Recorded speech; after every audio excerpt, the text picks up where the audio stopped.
নবীজি বলছেন একজন পরিবারের কর্তা তার স্ত্রীর আনুগত্য করবে। ফ্যামিলিস্ট রেভলিউশন মানে স্ত্রীর আনুগত্য করবে পুরুষ, স্ত্রীর আঁচল ধরে বসে থাকবে পুরুষ। শুধু তাই না, ওয়াক্কা উম্মা, এবং তার মায়ের সাথে খারাপ ব্যবহার করা শুরু করবে। মাকে প্রাধান্য না দিয়ে বউকে প্রাধান্য দিবে এবং তার আঁচল ধরে বসে থাকবে। এই সময় আসে নাই? আচ্ছা, হিসাব করতে থাকেন, মিলাতে থাকেন। নবীজি বলছেন ওয়াদনা সাদিকা, বন্ধু বান্ধবদেরকে কাছে টেনে নিবে, বন্ধু বান্ধবদেরকে কাছে টেনে নিবে। ওয়াকসা আবা, এবং তার বাবাকে দূরে ঠেলে দেবে। যুবকরা বলো, এটা হয় নাই? বাবাকে দেখলে কয়েকটা সালাম দেয়। বাবার সাথে কতজনের ভালো সম্পর্ক আছে? বন্ধুর সাথে যা বাবার সাথে তা নয়। অথচ বাবা এবং ছেলের সম্পর্ক হওয়া উচিত বন্ধুত্বপূর্ণ। তোমার সবচেয়ে সেরা বন্ধু হবে তোমার বাবা, তোমার সবচেয়ে সেরা বান্ধবী হবে তোমার মা এবং তোমার বোন। মায়ের সাথে ছেলের সম্পর্ক দূরত্ব, বাবার সাথে ছেলের সম্পর্ক দূরত্ব, এগুলো হচ্ছে না? এটা নবীজি বলেছেন। আর বলছেন, হেবার শোনেন, ওয়াযাহরাতিল আসওয়াতু ফিল মাসাজিদ, মসজিদগুলোর মধ্যে হট্টগোল শোরগোল বেড়ে যাবে। বাড়ে না? মসজিদ এখন হইহুল্লাহ হয় না? আমি নিজে দেখেছি, দুই দল কমিটি আধিপত্য বিস্তারকে নিয়ে একদম হকিস্টিক নিয়ে আসছে মসজিদে মারার জন্য। এরকম হয়েছে। আরও অনেক জঘন্য ঘটনা ঘটে, আল্লাহ মাফ করুক। তারপর নবীজি বলছেন ওয়াসাদা কাবিলুহু ফাসিকুহুম, একটা কবিলা বা একটা গোত্রের নেতৃত্ব দিবে একজন ফাসিক ব্যক্তি। এমন হচ্ছে কি হচ্ছে না? হচ্ছে। ওয়াসাদা কাবিলুহু ফাসিকুহুম, তাদের মধ্যে যে ফাসিক সে দিবে নেতৃত্ব। নাউযুবিল্লাহ। নবীজি আরও বলছেন ওয়া কানা যাঈমুল কওমি আরযালাহুম, সমাজের সবচেয়ে নিম্ন শ্রেণীর মানুষ কওমের জিম্মাদার হয়ে যাবে। সুবহানাল্লাহ। নবীজি আরও বলছেন ওয়া উকরিমা রাজুল, একজন ব্যক্তিকে এই কারণে সম্মান করা হবে মাখাফাতা শাররি, তার ভয়ে তাকে সম্মান করা হবে। একজন ব্যক্তিকে তার ভয়ে, তার ক্ষমতার ভয়ে, তার টাকার ভয়ে, তার ক্ষমতার ভয়ে, তার জনবলের ভয়ে তাকে সম্মান করা হবে। এমনটা হচ্ছে না? হচ্ছে। নবীজি আরও বলছেন ওয়াযাহরাতিল কায়নাত ওয়াল মুগান্নিয়াত ওয়াযাহরাতিল কায়নাত ওয়াল মাআজিফ ওয়াযাহরাতিল কায়নাত ওয়াল মাআজিফ, গায়িকা এবং বাদ্যযন্ত্রের প্রচলন বাড়তে থাকবে। গায়িকা বাদ্যযন্ত্র ব্যাপক হারে বাড়তে থাকবে। এবং ওয়াশুরিবাতিল খুমুর, এবং বেশি বেশি মাদকদ্রব্য সেবন করা হবে। ওয়া লা'না আখিরি হাযিহিল উম্মাহ উলাহা, উম্মতের শেষ দিকের মানুষেরা প্রথম দিকের মানুষকে গালি দেওয়া শুরু করে। এই পাপগুলো যখন সমাজে দেখা যাবে, তখন তোমরা ফাল ইয়ারতাকিবু, এবার ধেয়ে আসবে ইনদা যালিকা, তোমাদের দিকে ধেয়ে আসবে চারটা আযাব। কয়টা আযাব? চারটা। এক নাম্বার, নবীজি বলছেন রিহান হামরাআন, উত্তপ্ত গরম বাতাস তোমাদের দিকে ধেয়ে আসবে। এখনো কি এসেছে? আসবে। আমি রিসার্চ করেছি, এই নাসা এই গবেষণা শুরু করেছে, সূর্য থেকে এরকম ক্ষতিকর কিছু উত্তপ্ত বিকিরণ আসতেছে পৃথিবীর দিকে, এবং সামনে আসবে পৃথিবীর দিকে। দেখে নিয়ে নাসাও বলছে এটা আসবে, কারণ ওইখানে হিলিয়াম গ্যাসের বিস্ফোরণ হচ্ছে সূর্যের মধ্যে। ওখান থেকে এমন উত্তপ্ত কিছু আসবে যেটা পৃথিবীকে ধেয়ে নিয়ে আসবে। আল্লাহ মাফ করুন। ওয়ারিহান হামরা, নবীজি বলেছেন গরম উত্তপ্ত বাতাস তোমাদেরকে চাপিয়ে দেওয়া হবে। ওয়া জালজালাতান, এবং এই যে ভূমিকম্প আল্লাহ চাপিয়ে দিবেন এই পাপগুলোর কারণে। আর কি হবে? ওয়া খাসফান, এবং ভূমি ধসে যাবে নিচে। ভূমি কি হবে? ধসে যাবে। আর বলছেন ওয়া মাসখান, এবং মানুষের চেহারা সুরত আকৃতি পরিবর্তন হয়ে যাবে। একটুকে বললাম যে বানর সুর হয়ে যাবে। আরও কিন্তু আকৃতি পরিবর্তনের আরও ব্যাখ্যা আছে। ছেলে এখন মেয়ে হয়ে যাচ্ছে, মেয়ে ছেলে হয়ে যাচ্ছে। দেখছেন না খবরগুলো বাড়ছে না? এটাও মাসখান মানে আকৃতি পরিবর্তন হয়ে যাচ্ছে। আরেকটা হচ্ছে ওয়াকাযফান, এবং আসমান থেকে আল্লাহ পাথরের বৃষ্টি বর্ষণ করবেন। এই পাঁচটা শাস্তি তোমাদের কাছে ধেয়ে আসবে। কিভাবে? একটা তসবিহ দানা ছিঁড়ে দিলে যেভাবে টপ টপ করে সব পড়ে যায় পুঁথিগুলো, এত দ্রুত এই ফিতনাগুলো আসতে থাকবে। তাহলে ভাই কোন কোন পাপ শিখলাম? আজকের এই ছোট্ট আলোচনা আমরা শিখলাম যে শুআয়ব আলাইহিস সালামের কওমকে সর্বপ্রথম ধ্বংস করা হয়েছে ভূমিকম্প দিয়ে। যে ভূমিকম্প আমরা এখন আমাদের সামনে দেখছি, এবং আশঙ্কা করা হচ্ছে বাংলাদেশের দিকেও বড় কোনো ভূমিকম্প হবে, এটা আশঙ্কা করা হচ্ছে। এবং ভূমিকম্প প্রবল এলাকাগুলোর মধ্যে সিলেটও আছে। আপনাদের সিলেট, চট্টগ্রাম, এই বার্মার এই রুট আছে, এদিকে রংপুর, ঢাকা তো এগুলো আছে। এবং সবচেয়ে বেশি ক্ষতির মধ্যে পড়তে পারে ঢাকা শহর। আল্লাহ না করুক তো দোয়া করছে, কিন্তু পাপ তো ঠিকই করছে।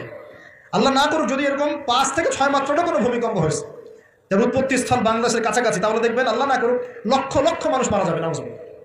আল্লাহ আমাদেরকে হেফাজত করুক, আল্লাহ আমাদেরকে বাঁচাক। প্রিয় ভাইরা, তবে আমরা শিখলাম শুআয়ব আলাইহিস সালামের কওম কোন কোন পাপ করেছিল যার কারণে এই আযাব আসছে। এক নাম্বার, শিরকের পাপ করছে। কি পাপ বলেন? আমরা আল্লাহর কাছে তওবা করছি, আল্লাহ আমরা যত রকম শিরকের পাপে ছিলাম আল্লাহ তোমার কাছে তওবা করলাম, এবং আজীবন শিরক মুক্ত আমল নিয়ে চলবো ইনশাআল্লাহ।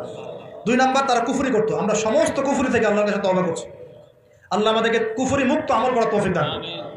3 নাম্বার, তারা মাপে কম দিত। আমরা যারা ব্যবসা করব বা অর্থনৈতিক জীবন চালাবো, কোনোদিনও মাপে কম দেবো না ইনশাআল্লাহ। আল্লাহ আমাদেরকে হেফাজত করুন, বোঝার তৌফিক দান করুন। 4 নাম্বার, তারা পাপ করেছিল অন্যের সম্পদ অন্যায়ভাবে আত্মসাৎ করতো। এই কাজটা আমরা করতে যাবো না ইনশাআল্লাহ। আল্লাহ পাক আমাদেরকে হেফাজত করুন বলি আমি। আর এই উম্মতে মুহাম্মাদি আর কি কাজ করবে যার কারণে এই পাপ আসবে? 1 নাম্বার হচ্ছে তারা কি করবে? রাষ্ট্রীয় গনিমতের মালগুলোকে নিজের করে ভোগ করা শুরু করবে। আল্লাহ আমাদেরকে এই দুর্নীতি থেকে বাঁচাক বলিয়া। আর কি করবে? তারা আমানত রাখা হলে লুটপাট করে খেয়ে ফেলবে। আল্লাহ পাক আমানতের খেয়ানত করা থেকে আমাদেরকে বাঁচাক। আর কি করবে? তারা জাকাতটাকে বার্ডেন মনে করবে, জাকাত দিতে চাবে না। আল্লাহ আমাদেরকে জাকাত দেওয়ার তৌফিক দান করবে। আর কি করবে? তারা ধর্ম বিবর্জিত জ্ঞান শিক্ষা করবে। আল্লাহ পাক আমাদেরকে ধর্মীয় জ্ঞান শেখার তৌফিক দান করবে। আর কি করবে? 5 নাম্বার, তারা এই বাড়ির পুরুষরা মেয়ে স্ত্রীদের আঁচল ধরে বসে থাকবে, মাকে কষ্ট দিবে। আল্লাহ পাক আমাদেরকে মায়ের হক আদায় করার তৌফিক দান করুন। আল্লাহ পাক সবার হক আদায় করার তৌফিক দান করুন, স্পেশালি মায়ের হক আদায় করার তৌফিক দান করুন। আর কি করবে? সে বন্ধু বান্ধবদেরকে কাছে টেনে নিবে, নিয়ে বাবার সাথে খারাপ ব্যবহার করা শুরু করবে। আল্লাহ পাক আমাদের সবাইকে পিতাদেরকে সম্মান করার তৌফিক দান করুন। আর কি করবে সে? বলেন আমার সাথে, ভুলে গেছেন? আর কি করবে? তারপরে সমাজের যে ব্যক্তি সবচেয়ে ফাসেক, সে সমাজের নেতৃত্ব দিবে। আল্লাহ পাক এরকম ফাসেকদের নেতৃত্ব থেকে আমাদেরকে বাঁচাক। সমাজের সবচেয়ে নিম্ন শ্রেণীর মানুষ জিম্মাদার হয়ে যাবে সমাজের, এখান থেকে আল্লাহ পাক আমাদেরকে বাঁচাক। মানুষ সম্মান করবে, মানুষকে ভয় করে। আল্লাহ পাক মন থেকে সম্মান করার তৌফিক দান করুন এবং সম্মান পাওয়ার যোগ্য হওয়ার তৌফিক দান করুন। আর কি করবে? তারা মাদকদ্রব্য পান করা শুরু করবে। আল্লাহ পাক আমাদের সবাইকে মাদকদ্রব্য ছেড়ে দেওয়ার তৌফিক দান করুন। আর কি করবে? তারা মেয়ে নর্তকী নাচাবে, গায়িকা নর্তকী নাচাবে। এসব গায়িকা নর্তকী থেকে আল্লাহ আমাদেরকে বাঁচাক। কি করবে?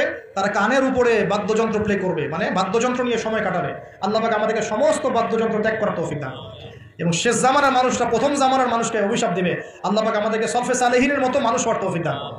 এবং সর্বশেষ যে বিষয়টা, সেটা হলো যে মাদকদ্রব্য পান করে এর নাম রাখবে ভিন্ন। যখন এমন কাজ মানুষ করবে, তখন ধেয়ে আসবে গরম বাতাসের আযাব, ভূমিকম্প, জালজালা, সিরিজ ভূমিকম্প, আরও ধেয়ে আসবে মহামারী, আরও ধেয়ে আসবে খসফুন, মানে একদম ধসে যাবে জমি, কযফান, আকাশ থেকে পাথর বর্ষণ, মাসখান এবং চেহারা বিকৃতি। আল্লাহ রাব্বুল আলামিন আমাদের সবাইকে আল্লাহ পাকে নিজ অনুগ্রহে মাফ করে দেন এবং এই ধরনের পাপ থেকে বেঁচে থাকার তৌফিক দান করেন। দাজ্জালের চেয়ে ভয়ঙ্কর ফিতনা কখনো আসে নাই, এসেছে, আসবে, আসবে না। নবী সাল্লাল্লাহু আলাইহি ওয়াসাল্লাম বলেছেন, নূহ আলাইহিস সালাম পর্যন্ত তার কওমকে এই দাজ্জাল সম্পর্কে সতর্ক করেছিলেন। নূহ আলাইহিস সালাম পর্যন্ত তার কওমকে দাজ্জাল সম্পর্কে সতর্ক করেছিলেন। আমি তোমাদেরকে একটা কথা বেশি বলছি, যেটা অন্যান্য নবীরা বলেন নাই।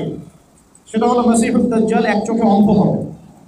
এক চোখে অন্ধ হবে, কিন্তু তোমাদের রব আল্লাহ তিনি অন্ধ নন। তিনি বলেছেন এর চেয়ে বড় কোনো ফিতনা কিয়ামতের আগে এই মানব জাতি কখনো দেখে নাই, দেখবেও না। মানে এটাকে এইভাবে বুঝতে পারেন যে পৃথিবীতে এখন চলমান যত ফিতনা আছে, যেমন ধরেন পলিটিক্যাল ফিতনা, পলিটিক্যাল দাঙ্গা হাঙ্গামা, মারামারি, কাটাকাটি ইত্যাদি, ইকোনমিক ফিতনা, সুদ, ঘুষ, দুর্নীতি, রিবা, করাপশন, হ্যাঁ, সামাজিক ফিতনা, জিনা, ব্যভিচার, পরকীয়া, হত্যা ইত্যাদি, পারিবারিক ফিতনা, ব্যক্তিগত ফিতনা, ধর্মীয় ফিতনা, সব ফিতনাগুলোকে একসাথে করলেও দাজ্জালের সমান হবে। এটা হচ্ছে এত বড় ফিতনা। এখান থেকে আমাদেরকে বাঁচিয়ে রাখবে কোন সূরা বলেন? সূরা কাহফ। এই সূরা নবী সাল্লাল্লাহু আলাইহি ওয়াসাল্লাম শুক্রবারে পড়তে বলেন, মানে শুক্রবার কথাটা ঠিক পাইনি, জুমার দিনে পড়তে বলেছেন। কোন দিনে পড়তে বলেছেন? তাহলে আমরা আজকে এই যে সময়টুকু বাকি আছে, যারা পড়েছে আলহামদুলিল্লাহ, যারা পড়ি নাই বাসায় গিয়ে সূরা কাহফটা তেলাওয়াত করবো ইনশাআল্লাহ। যদি পসিবল হয় তাহলে একটা অর্থ পড়ে দেখবেন, একটা প্রশ্ন মনের মধ্যে গেঁথে নেবেন যে কেন এই সূরার মধ্যে কি এমন আছে যা আপনাকে মাসীহুদ দাজ্জাল থেকে বাঁচাবে, কি আছে এমন। আমি একটু সহজ করে দিই আপনাদের জন্য আমার ক্ষুদ্র জ্ঞানে। প্রথমত এই সূরাটা আপনাকে শেখাবে দৃষ্টিভঙ্গি। কিরকম? যে শেষ জামানাকে ডিল করতে হলে স্বাভাবিক দৃষ্টির বাইরে একটা অন্তর্দৃষ্টির দরকার আছে। বুঝাচ্ছি আমি, স্বাভাবিক দৃষ্টির বাইরে একটা অন্তর্দৃষ্টির প্রয়োজন আছে। স্বাভাবিক দৃষ্টি কি? মনে করেন ফ্যামিলিস্ট রেভলিউশন চলছে, আমাদের কাছে মনে হচ্ছে মেয়েরা খুব উন্নতি অগ্রগতি করছে, তাই তো? ভিতরের চোখ যদি আপনার থাকে, আপনি বুঝতে পারবেন মেয়েরা আসলে জাহান্নামের দিকে হেঁটে হেঁটে চলে যাচ্ছে। ভিতরের চোখ আর বাইরের চোখ সেই থাকে। বাইরের চোখে মনে হচ্ছে আমাদের মেগা প্রজেক্ট হচ্ছে, হ্যাঁ, মিলস, ইন্ডাস্ট্রিজ, ফ্যাক্টরিজ, সভ্যতার উন্নতি হচ্ছে, ফ্লাইওভার ইত্যাদি, হ্যাঁ, জিডিপি বাড়ছে। ভিতরের চোখ দিয়ে আপনি দেখতে শিখলে বুঝবেন ইকোনমি দিন দিন কলাপস করছে, ইকোনমি দিন দিন কলাপস করছে। আমি ফ্লাইওভার দিয়ে কী করবো? আমার তো পেটে ভাত নাই। ইকোনমি মানে কি? আমার জনগণ যেন 3 বেলা নিশ্চিন্তে খাবার দাবার খেতে পারে, সুখের শান্তিতে খাবার খেয়ে জীবনযাপন করতে পারে, ইবাদত করতে পারে। তো আমরা বাইরের চোখ দিয়ে যা দেখি আর ভিতরের চোখে যেটা রিয়েলিটি আর ভিজুয়াল ওয়ার্ল্ড, এর মধ্যে একটা পার্থক্য আছে। এই পার্থক্যটা আইডেন্টিফাই করতে শেখাবে আমাদেরকে সূরা কাহফ। কোত্থেকে শেখাবে আমি দেখাচ্ছি। আপনারা কি কেউ এই সূরাটা পড়েছেন? পুরো সূরাটা অর্থসহ? আলহামদুলিল্লাহ। এখানে একটা ঘটনা আছে মূসা আলাইহিস সালাম এবং খিদর আলাইহিস সালামের, মনে আছে? এখানে খিদর আলাইহিস সালাম যে খিদির আলাইহিস সালাম এখানে টিচার, মুসা আলাইহিস সালাম গিয়েছেন ছাত্র হিসেবে জ্ঞান শিখতে। তিনি বলছেন যে আপনি কি আমাকে জ্ঞান শেখাবেন যে জ্ঞান আল্লাহ আপনাকে দিয়েছেন? খিদির আলাইহিস সালাম বলছেন ইন্নাকা লান তাসতাতিআ মা'ইয়া সাবরা, তুমি আমার সাথে ধৈর্য ধরতে পারবে না। গল্পের শেষে আমরা দেখি সত্যি তিনি ধৈর্য ধরতে পারছেন না, বারবার প্রশ্ন করছেন। পথ চলতে লাগলেন, নৌকা ফুটা করে দেওয়া হলো। শর্ট করে বলছি আমি, নৌকা কেন ফুটা করলেন প্রশ্ন করলেন। আবার চলতে চলতে একটা বাচ্চাকে হত্যা করা হয়েছে। মুসা আলাইহিস সালাম বলছেন বাচ্চাকে কেন হত্যা করলেন? আপনি তো একটা জঘন্য অপরাধ করলেন। আবার চলতে চলতে দেয়াল পড়ে গেছে, দেয়াল নির্মাণ করে দিলেন। কেন দেয়াল নির্মাণ করলেন? ওরা তো আমাদেরকে মেহমানদারি করালো না। মনে আছে গল্পটা? এই তিনটা ঘটনায় কিন্তু আল্লাহ পাক একটা দৃষ্টিভঙ্গি শেখাচ্ছেন আমাদেরকে। যেই সূরা আপনাকে দাজ্জাল থেকে বাঁচাবে, সেই দাজ্জালের যুগে ভিজুয়াল ওয়ার্ল্ড এবং রিয়েলিটির মধ্যে আকাশ পাতাল পার্থক্য থাকবে। ভিজুয়াল ওয়ার্ল্ড যেটা, রিয়েলিটি এটার মধ্যে আকাশ পাতাল পার্থক্য থাকবে।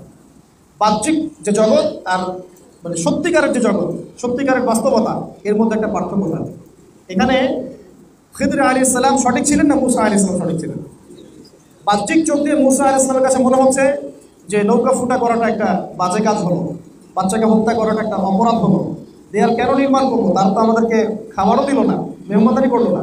বাহ্যিক দৃষ্টিভঙ্গি দিয়ে মুসা আলাইহিস সালাম জগৎটাকে ডিল করলেন। কিন্তু খিদির আলাইহিস সালামের কাছে কি ছিল? আল্লাহর পক্ষ থেকে একটা জ্ঞান ছিল, যেটাকে আমরা কি বলি, আল্লাহর নূর আর মারিফত বলি। এই কারণে খিদির আলাইহিস সালাম যা দেখতে পারলেন মুসা আলাইহিস সালাম সেটা দেখতে পারলেন। এটাই বোঝাচ্ছি যে এই সূরা কাহফ আমাদেরকে আগে দৃষ্টিভঙ্গি শেখাবে যে বাহ্যিক পৃথিবী আর বাস্তব পৃথিবীর মধ্যে পার্থক্য আছে। একটা একটা করে ধরা যাবে যে মানুষ চাঁদে যাচ্ছে, নিউক্লিয়ার যুদ্ধ হবে, পারমাণবিক দিকে উন্নতি অগ্রগতি হচ্ছে। আসলে কি এগুলো মানব জাতির জন্য খুব উপকার হচ্ছে? আমরা নিউক্লিয়ার ওয়েপন্স তৈরি করছি, থার্মোনিউক্লিয়ার ওয়েপন্স তৈরি করছি, আসলে কি এগুলো মানব জাতির কোনো উপকারে আসবে? আমরা মনে করছি যে আমরা সারা বিশ্বে একদম শান্তি প্রতিষ্ঠা করছি এবং শান্তির জন্য আমরা একটা শব্দ সিলেক্ট করেছি। শব্দটার নাম হচ্ছে ডেমোক্রেসি। কি শব্দ বলেন? ডেমোক্রেসি পশ্চিমাদের কাছে একটা ধর্ম। আমরা যেমন বলি না যে আমাদের ধর্ম দিন ইসলাম, ওদের দিন হচ্ছে ডেমোক্রেসি। আমি পলিটিশিয়ানদের সাথে এখানে তর্ক করতে আসি না, আর তাদের সাথে আমার কোনো দ্বন্দ্ব নাই। যদি আল্লাহ রাব্বুল আলামিন আমাদের উপরে কোনো ভালো পলিটিশিয়ান আনেন, আমরা তার জন্য দোয়া করবো, কোনো সমস্যা নাই। কিন্তু আমি বুঝাচ্ছি যে রিয়েলিটিটা কি। ওরা এটাকে দিন মনে করে, দিন মানে রিলিজিয়ন মনে করে, ওরা ওদের কোড অফ লাইফ মনে করে। দেখবেন পৃথিবীর যে কোনো জায়গায় ওরা এই আগ্রাসন নিয়ে যায় যে আমরা সেখানে ডেমোক্রেসি প্রতিষ্ঠা করতে যাচ্ছি। মানে ওরা চায় ওদের দিন কায়েম করতে, ওরা চায় কি ওদের দিন কায়েম করতে। আপনার কাছে মনে হতে পারে এটা খুব উন্নতির অগ্রগতির মাধ্যম, বাস্তবে কি আসলেই সত্যিকারের গণতন্ত্র আছে? পশ্চিমারা কি এটা প্রমাণ করতে পেরেছে? ওদের নিজেদের কান্ট্রির মধ্যেই কি সেটা আছে? ওই পশ্চিমা সভ্যতার মধ্যেই কি বাক স্বাধীনতা বলে আসলে কিছু আছে? এবং তারা এই ধোয়া তুলে সারা মুসলিম বিশ্বে কত শত কত লক্ষ মুসলিমকে হত্যা করেছে, এর কোনো হিসাব আছে? তাহলে বাহ্যিক চোখে আপনি যা দেখছেন পলিটিক্যাল এটা সত্য নয়।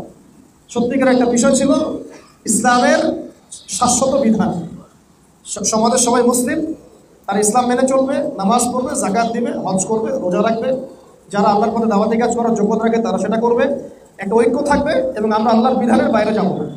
আল্লাহ পাক কোরআন সুন্নাহয় যে বিধান দিয়েছেন এটাই চলবে, এটাই ছিল আমাদের আসলে দিন। কিন্তু এই জায়গায় অন্য দিন চলে আসছে।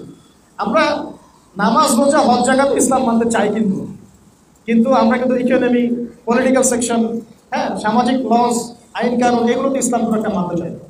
আমরা মনে করি এগুলো হচ্ছে কি, এগুলো হচ্ছে জীবনের অন্য ক্ষেত্র, এগুলো তো ইসলাম না মানলেও চলে, খালি নামাজ, রোজা, হজ, যাকাতে মানলেই হয়। এই থটসটা কি ঠিক আছে? এই থটসে অনেক মানুষ চলছে, বাহ্যিকভাবে ভালো মনে হলো, ভিতরে ভালো হয়। একটা এক্সাম্পল দিই, আমাদের কাছে মনে হচ্ছে যে সমাজে শিক্ষার হার বাড়ছে, সাক্ষরতার হার বাড়ছে, সবাই এখন নাম সাইন করতে পারে। আপনি সমাজের চিত্রটার দিকে তাকায় দেখেন তো, সত্যিকার অর্থে কি শিক্ষিত মানুষের সংখ্যা বাড়ছে? শিক্ষার ডেফিনেশনটা কি? যে শিক্ষায় শিক্ষিত হওয়ার পরে একজন মানে বিসিএস ক্যাডার ছেলে তার মাকে বৃদ্ধাশ্রমে দিচ্ছে, আপনি কি তাকে শিক্ষা বলতে পারেন কিনা? যে শিক্ষায় শিক্ষিত হওয়ার পর আমার কাছে ডিগ্রি সার্টিফিকেট আছে, বাট আমি চেয়ারে বসলেই তল দিয়ে টাকা খাই, দুর্নীতি করি, আমি ফাইল পাস করতে দেই না, যতক্ষণ না আমার পকেট আপনি ঠিক করছে, যতক্ষণ পর্যন্ত আমার স্বার্থ পূরণ না হচ্ছে আমি ফাইল ছাড়ছি না। এবং আমরা এই দুর্নীতি, ঘুষ, সুদ এগুলোকে আমরা স্বাভাবিকভাবেই মেনে নিয়েছি এখন আর কি।